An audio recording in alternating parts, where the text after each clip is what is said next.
October 27th, 1942, just before sunrise in the South Pacific, 420 miles northeast of Guadalcanal, Commander Edward P. Parker stood on the deck of the USS Northampton, gripping the rail so hard his knuckles turned white.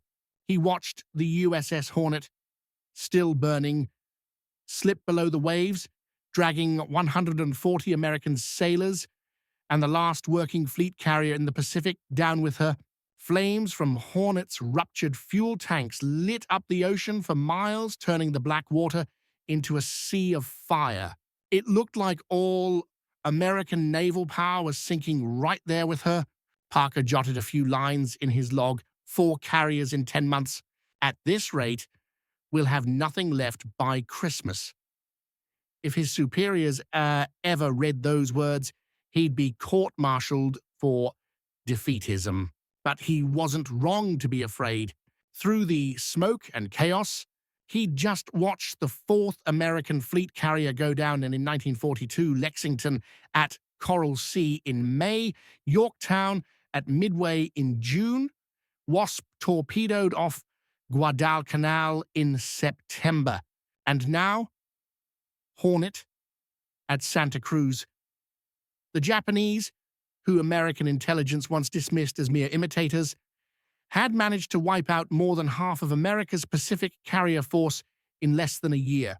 While Japanese yards from Yokosuka to Kure hammered together new ships, America was bleeding carriers at a pace nobody thought possible. And on the other side of the world, 3,700 miles away in Newport News, Virginia, a welder named Margaret Thompson was starting her night shift, unaware she'd helped prove Commander Parker wrong. Neither Parker nor Thompson could know it, but that moment when American carrier power seemed to collapse for good marked the start of something nobody had ever seen before. The U.S. would pull off an industrial miracle, one that would change not just the Pacific War, but the whole idea of naval power. Victory wouldn't come from clever tactics or better seamanship. It would come from welding torches, assembly lines, and the full fury of a democracy that finally realized it had to fight. The loss of American carriers in 1942 didn't break the country. It set off a response so overwhelming that Japanese officers later said, fighting the Americans felt like fighting the stars. No matter how many you shot down, more appeared. Over the next 3 years, American shipyards would launch 14 Essex-class fleet carriers into combat, more than Japan managed to build throughout the entire war. The turnaround wasn't about genius strategy or some secret weapon. It was more basic than that. The mobilization of America's entire industrial machine. Housewives became welders. Farm boys became shipfitters. The country transformed into what Admiral Yamamoto had always feared, an arsenal with seemingly endless capacity. But back to 1942, the disaster was still unfolding.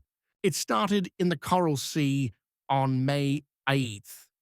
USS Lexington, one of America's 2 giant pre-war carriers, rebuilt from battlecruiser hulls, took 2 torpedoes and 3 bombs from Japanese carrier planes. The crew fought like hell to save her, but gasoline vapors from cracked fuel tanks set off a chain of explosions. Lady Lex went down with 216 of her crew, the first American fleet carrier lost in the war. Captain Frederick Sherman, Lexington's skipper, later told Congress, "We went to war with 7 fleet carriers in the Pacific. The Japanese started with 10. Every admiral knew the math. We couldn't afford to trade even, let alone lose ships faster than they did." The second blow came a month later. On June 7, 1942, USS Yorktown, barely patched up in 48 frantic hours at Pearl Harbor after Coral Sea, was sunk by Japanese submarine I-168, right after playing a crucial role in the Midway victory. Midway was a huge win, sure. 4 Japanese carriers gone, but America had lost one of its few precious fleet carriers. September 15th brought the next disaster. USS Wasp, operating near Guadalcanal, took 3 torpedoes from Japanese submarine I-19. She burned for hours before destroyer Lansdowne scuttled her. By then, 3 of the original 7 Pacific Fleet carriers were gone. Then came the knockout punch, October 26th and 27th, the Battle of Santa Cruz. USS Hornet, veteran of the Doolittle Raid and Midway, was hammered by coordinated Japanese dive bombers and torpedo planes, despite desperate efforts, even trying to tow her to safety. Advancing Japanese surface ships forced her crew to abandon ship. Japanese destroyers Makigumo and Akigumo finished the job early the next morning. Back in Washington, Admiral Ernest King, Chief of Naval Operations, spelled it out for Congress. Gentlemen, we have 1 operational fleet carrier in the Pacific Enterprise. She faces 10 Japanese carriers. If you just looked at the numbers, you'd say we already lost the war. But then came the miracle of mobilization. King had no clue about Margaret Thompson and the 1.7 million workers who would pour into American shipyards by 1944. He didn't know Henry Kaiser was about to slash Liberty shipbuilding times from 230 days to just over 4 days. One single shipyard had managed to launch only 1 fleet carrier in 1941, but that was about to change in ways nobody expected. This transformation didn't start with generals drawing up plans. It started in the accounting offices at Newport News Shipbuilding. The day after Pearl Harbor, December 8, 1941, yard supervisor Clay Bedford called his foreman together. He told them, "Forget everything you know about building ships. We're going to build carriers the way Ford builds cars." The revolution kicked off with a question from Helen Matthews, a former seamstress, brand new on the job, thanks to the emergency hiring spree. She watched skilled workers painstakingly rivet hull plates, dot by dot. "Why don't you sew it together like fabric, 1 long seam instead of 1,000 dots?" She asked. Her supervisor laughed, then realized she had a point.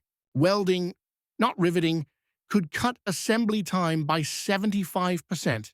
The best part? Welding was easy to teach. Instead of spending years training master riveters, anyone could learn to weld in days. Production just exploded. By the summer of 1943, Essex-class carriers were rolling off the line at a pace nobody could believe. Take the USS Essex, laid down in April 1941, combat ready by the end of 1942, 20 months from start to finish. And that was just the first. At Brooklyn Navy Yard, shipfitter Uspe Diageo, yes, related to the ball player, led a team that came up with a new way to install aircraft elevators beam. They'd build the whole thing on shore, then just lift it into place with cranes. Each carrier saved 6 weeks right there. Kaiser's prefab techniques spread everywhere. Deck houses and fixtures got built on their sides or even upside down, making welding easier and faster. A job that took 1,000 workers a month now needed just 200 workers a week. The numbers started to snowball.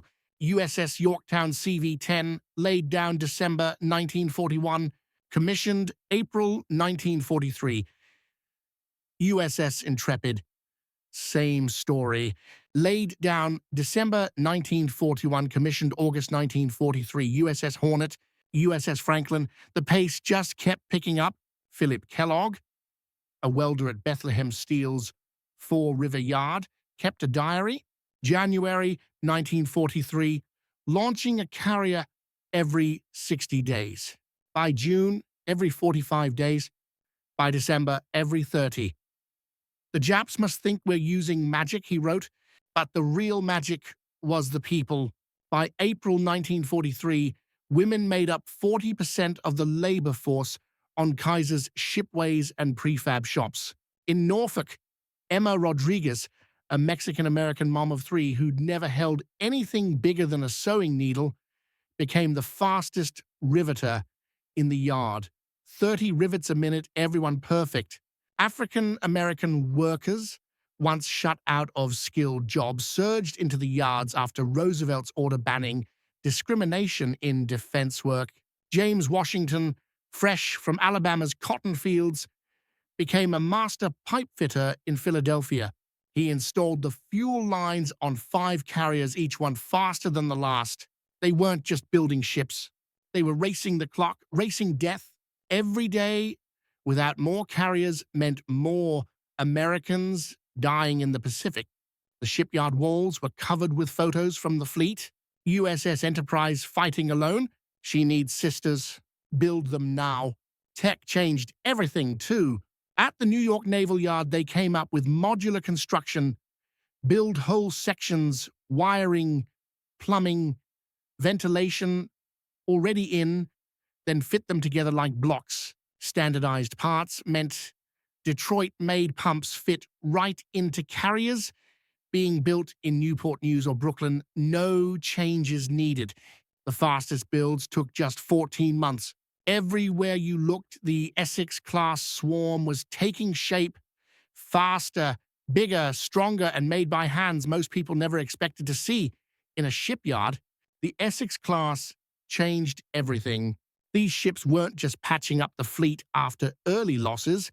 They were bigger, faster, and way more capable than anything that had ever sailed under the U.S. flag. Each one weighed in at 2,500 tons, could haul up to 100 aircraft, and tore through the water at 33 knots. That's faster than most destroyers. The Japanese noticed right away. Commander Masatake Yokumiya, a senior Japanese air staff officer, wrote in his diary, "The Americans are building carriers faster than we can train pilots. Each new carrier is superior to anything we possess. We are not fighting the same Navy that we attacked at Pearl Harbor." By March 1944, American shipyards were pulling off what seemed impossible, turning out Essex-class carriers faster than the rest of the world combined. They called it the Kaiser Miracle. Major Navy yards focused on the big fleet carriers, while Henry Kaiser himself flipped shipbuilding on its head, cranking out escort carriers, those jeep carriers that covered invasion fleets and hunted submarines. Just his yard in Vancouver built 50 of them using tricks learned from Liberty ship production. The lead ship, USS Casablanca, went from having her keel laid to full commission in under 8 months. Compare that to the Japanese escort carrier Shino, which took 2 years just to convert from a passenger liner. None of this happened by accident. Every ship depended on a supply chain that stretched across America. Steel for flight decks rolled out of Pittsburgh, where the mills never slept. Alcoa plants in Tennessee churned out aluminum for planes, burning through more electricity than some entire cities. In Akron, Ohio, Goodyear built Carrier, a resting cable strong enough to stop a 12,000-pound fighter screaming in at 100 mph. William Davis, the plant manager, ramped up production from just 10 cables a month in 42 to 200 a month by 44, but ships without crews were just floating metal. Captain Daniel Gallery had a fix: train pilots on the Great Lakes. They took 2 old paddle steamers, USS Wolverine and USS Sable, and turned them into practice carriers, sailing out of Chicago's Navy Pier. By 1944, these 2 ships were churning out 500 qualified carrier pilots every month. Meanwhile, in Tokyo, the Japanese naval staff read the intelligence reports with growing dread. Captain Toshikazu Omi later said, "We knew America would replace their losses. We thought maybe 6 or 7 fleet carriers." By 1945, the actual number was beyond comprehension. At the Battle of the Philippine Sea in June 1944, Admiral Jizaburo Ozawa faced 9 American fleet carriers and 8 light carriers with only 6 of his own. "It was not a battle," he wrote later. "It was an execution." By early 1945, American shipyards hit a groove that just didn't seem possible. Brooklyn Navy Yard was working on 3 carriers at once. Newport News had 6 under construction at different stages. USS Lake Champlain set a wartime speed record, commissioned in June 1945. After just 15 months of building, this breakneck pace came at a real human cost. More than 3,000 tar shipyard workers died in accidents during the war. Margaret O'Brien lost her husband when a crane cable snapped at Fall River Shipyard. She came back to work the next week, stepping right into his welding job. "Every ship we don't build means more gold stars in windows," she told her crew. And then the shock of victory. When the Japanese surrender delegation boarded the USS Missouri on September 2nd, 1945, they sailed past an American fleet that was simply staggering. Over 100 carriers crowding Tokyo Bay and the waters beyond. That was more carriers than every other country had built in the entire history of naval aviation. Commander Tamechihara, one of Japan's most decorated destroyer captains, wrote, "We had sunk 4 of their carriers in 1942, and they had replaced each one 3 times over. Here's the final roll call of Essex-class carriers that saw action in World War II. USS Essex, CVE-9, commissioned December 31st, 1942. USS Yorktown, CV-10, April 15th, 1943. USS Intrepid, on CV-11. August 16th, 1943. USS Hornet, CV-12. November 29th, 1943. USS Franklin, CV-13. January 31st, 1944. USS Ticonderoga, CV-14, May 8, 1944, USS Randolph, CV-15, October 9th, 1944, USS Lexington, CV-16, February 17th, 1943, USS Bunker Hill, CV-17, May 24, 1943, USS Wasp, CV-18, November 24th, 1943, USS Hancock, CV-19, launched April 15th, 1944, USS Bennington, CV-20, August 6, 1944, USS Bonhomme Richard, CV-31, November 26, 1944, USS Shangri-La, CV-38, September 15, 1944. More carriers joined the fleet, though some never saw combat, like USS Boxer, April 16, 1945, USS Lake Champlain, June 3, 1945, and USS Antietam, January 28, 1945. Still others arrived after the fighting ended, and that's not even counting the 9 Independence-class light carriers built on cruiser hulls, or the 100-plus escort carriers turned out during the war. The shipbuilding revolution changed everything for American industry. Wartime innovations, modular construction, automated welding, assembly line techniques became the new normal. The people who learned those skills in the shipyards went on to shape the future of manufacturing. Women who started out as welders realized they could handle any industrial job. Black workers, once pushed into the lowest roles, proved they could do precision work as well as anyone else. By 1945, American shipyards were cranking out carriers faster than crews could be trained. Admiral William Halsey told Congress in 1946, "We went from having too few carriers to having more than we could use. No country has ever built combat ships at such a pace." The impact lasted. On the 40th anniversary of VJ Day in 1985, Newport News Shipbuilding hosted a reunion. Over 5,000 former workers showed up. Margaret Thompson, a welder from those days, now 67, stood up and told the crowd, "They call us the greatest generation now. We weren't great. We were angry. The Japanese sank our ships, killed our boys. We answered the only way we knew how. We built more ships than they could imagine. Every rivet we drove said, 'Remember Pearl Harbor.'" The shipbuilding frenzy didn't just boost the Navy, it transformed the country.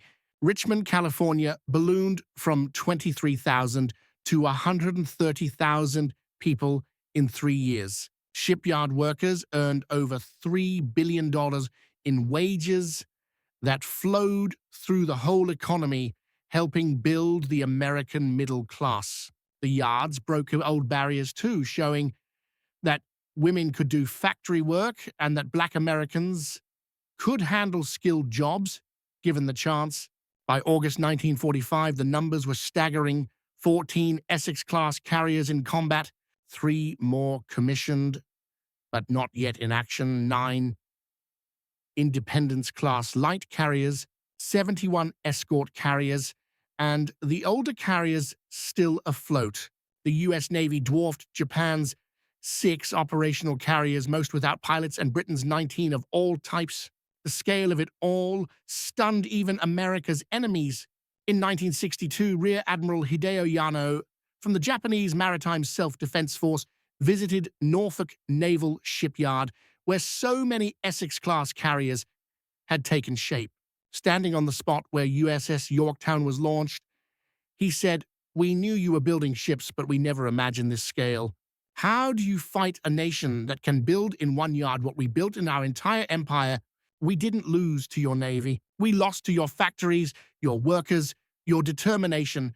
Admiral Chester Nimitz summed it up best. He said the war was decided in 1943, not by a single battle, but by the launching of new carriers.